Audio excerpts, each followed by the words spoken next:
Esi sveicināts manā YouTube kanālā. Šoreiz es atbildēšu uz jautājumu braucot, jo pārvietojos tieši pa Bundesstraßēm Vācijā, tajiem mazās nozīmes ceļiem, ko es jums tūlīt parādīšu. Tātad jautājums skanēja tā. Kādas tev domas par to, ka Vācijā pa Bundes ceļiem jābrauc smagiem 60 km/h? Neredzu vispār tur neko pozitīvu. No vieglā auto viedokļa un smagā ar baigi nē. Tātad uz šo komentāru es šobrīd atbildēšu braucot. Tas ir mans personīgais skatījums. Es tur baigi ne par likumdošanām vai kaut ko, tas būs tīri mans subjektīvais viedoklis. Tā, kā tu redzi, kā reiz es esmu izbraucis Vācijā uz saucamās Bundesstraßes. Tas nav ātrgaitas ceļš, tas nav autobānis, te mašīnas nāk viena otrai pretī un vidus daļa nav atdalīta nedz ar dzelzs barjeru un nedz ar betonu. Tātad, un jā, kravas auto, visiem kravas auto, kuri ir virs 10 tonnām, manuprāt, šito es negribu samelot, bet manuprāt bija virs 10 tonnām. Līdz 10 tonnām bija 70 atļauts un virs 10 tonnām bija 60 km/h ir atļauts par šī veida ceļu. Un mans skatījums uz to, vai tas ir taisnīgi vai nē, es nemācēšu komentēt. Ja vienīgi tā mēs skatāmies, ka vieglais par šo pašu ceļu var un drīkst braukt 100, ja nav attiecīgi zīmes kā šeit 70. Un tu pēkšņi ar fūru brauc 60. Jā, varbūt kretinēs, un varbūt tas nebūs forši, ka tev jāpavelks aizmugurē. Bet es uzskatu, ka doma ir tāda, ja tagad mēs frontāli saduramies ar šo vieglo, sekas ir vienkārši letāls. Ja es ar savām 40 tonnām satiekos ar šito mazo 1,8 tonnīgo braucamo, un mēs abi esam frontālajā. Tāpēc kravas auto drīkst atkal dot pilnu vēju tur, kur atdalās ar dzelzs barjeru vai betona barjera pa vidu. Tur tu vari arī Bundesstraßēm gāzi. Kā tu redzi, labi, tagad man ir 68, es ielieku aptuveni 70 km/h. Protams, es neesmu tik balts un pūkains. Arī es brīžiem pārkāpju.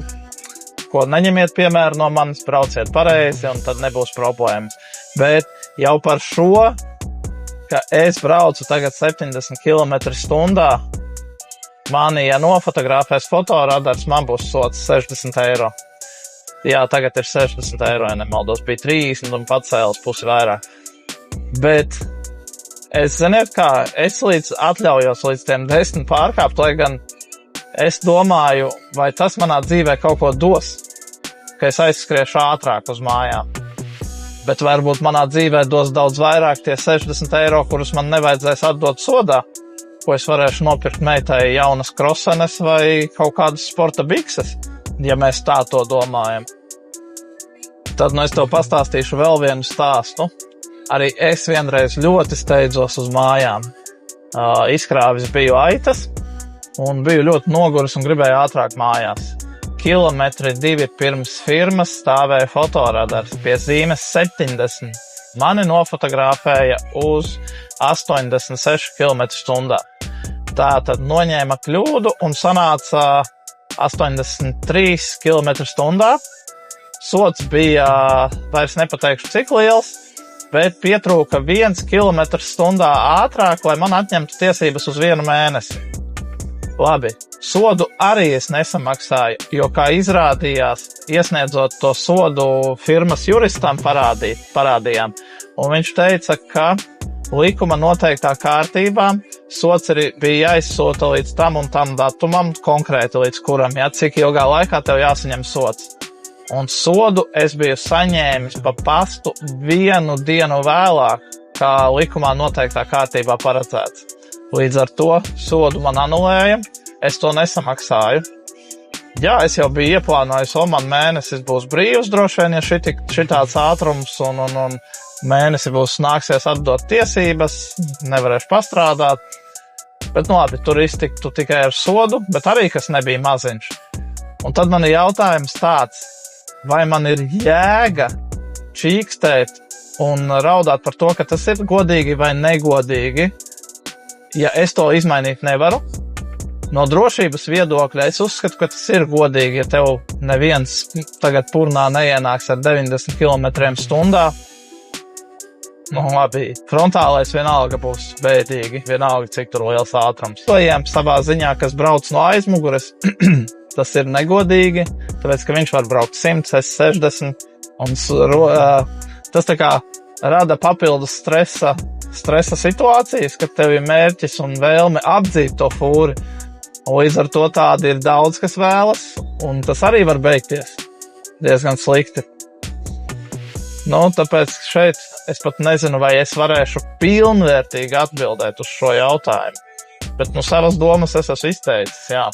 Un es zinu, ka ir arī tādi šoferi, man braucot kaut vai 70 km/h, viņš ar fūri man pielien 5 centimetri no aizmuguras un baksta, un nepārtraukti taisa šitos variantus, domājot, ka sastresinās mani, varbūt es sākšu braukt ātrāk, vai nezinu, ko viņš tur savā galviņā domā, tas man nav svarīgi.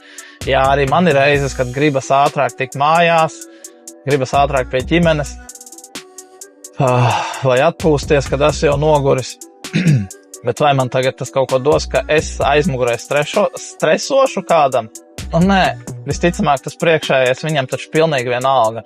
Un man, ja skatās no tāda viedokļa, ja es esmu tas priekšējais, vai man būtu jāuztraucās, ka tur aizmugurē viens tagad stresu dzen baigo?